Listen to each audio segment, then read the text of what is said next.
Bonjour à tous. Aujourd'hui, je vais vous parler des problèmes que l'on retrouve souvent dans nos magasins, tout ce qui concerne le haut du corps, la sphère cérébrale, tout ce qui est au niveau du visage. Ce que l'on retrouve très souvent dans nos magasins, les demandes de consultation les plus fréquentes à ce niveau-là sont dans les ordres, la céphalée, toutes les céphalées, les vertiges, les problèmes auditifs avec les acouphènes, les problèmes de surdité, problèmes d'otite, les allergies aussi, les allergies, notamment le rhume des foins. Après nous avons les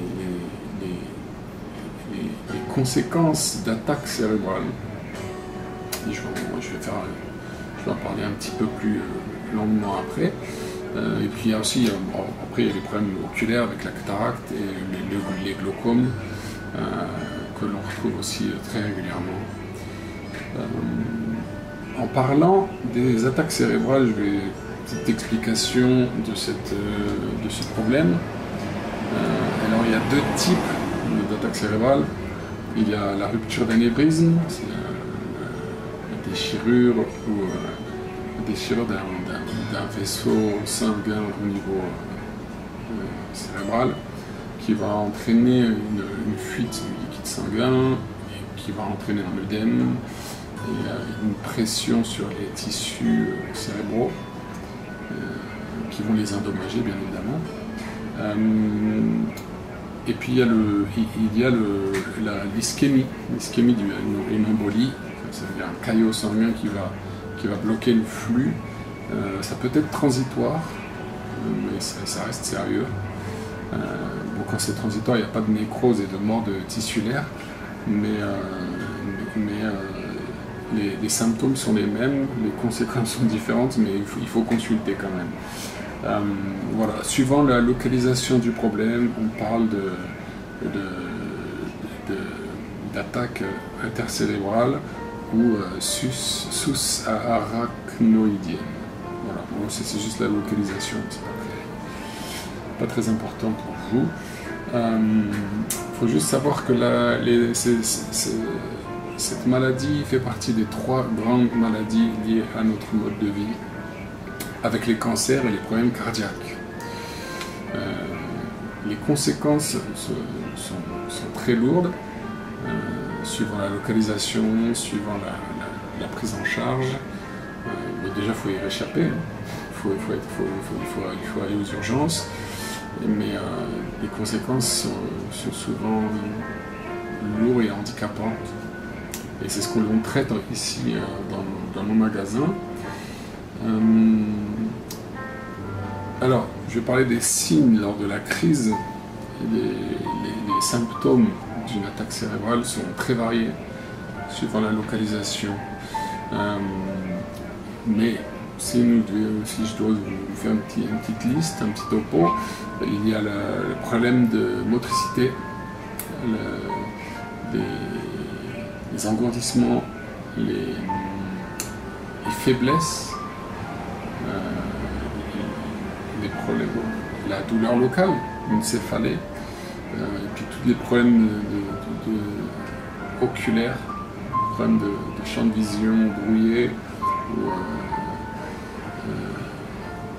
rétrécissement du champ de vision, etc.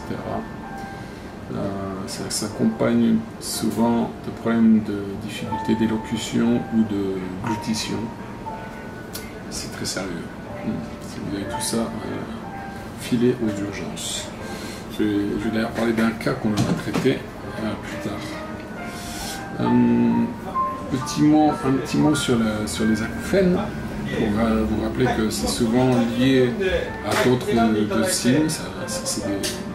C'est une maladie, enfin, c'est un symptôme qui vient souvent accompagné peut-être de vertige, ça peut être lié à la tension artérielle, problème de surdité aussi, et ça peut être aussi lié au stress, lié aux nerfs, la nervosité et au stress. Donc, le premier patient que l'on a traité, c'est pour les suites d'un AVC. Et le traitement est un peu long, mais il y a beaucoup de progrès. Alors, après 2 mois de traitement,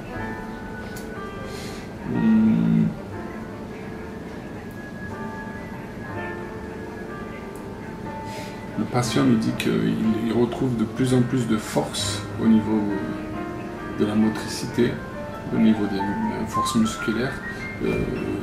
C'est bien amélioré après 2 mois de traitement. Après 5 mois de traitement, il a de moins en moins de problèmes à la glutition. C'est extrêmement agréable au quotidien parce qu'il avait des problèmes avec la salive. Il retrouve toujours plus de force et il arrive à saisir les objets sans problème après 5 mois de traitement. Après 7 mois de traitement, il avait une sensation de pression au niveau du crâne.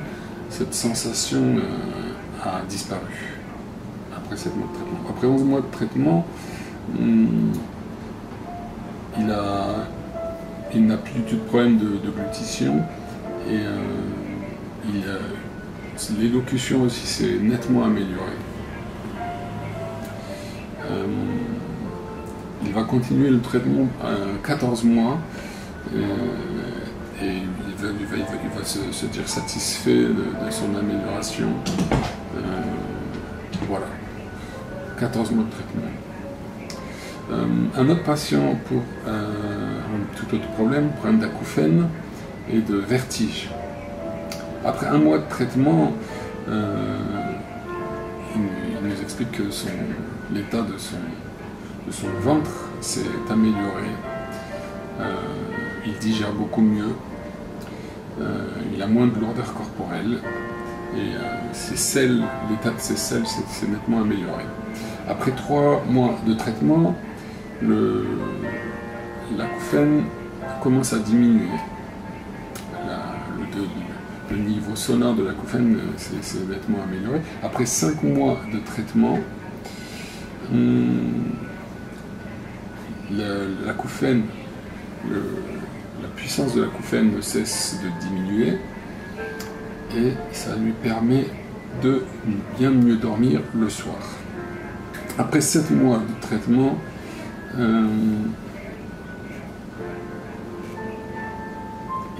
ce sont les vertiges qui ont disparu, il dort beaucoup mieux et il entend, l'acouphène qui persiste, c'est seulement au niveau de l'oreille gauche et il est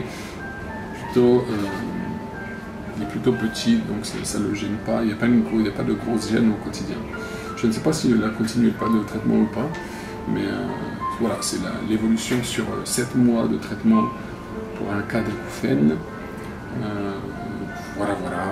N'hésitez pas à nous contacter par mail si vous avez des questions.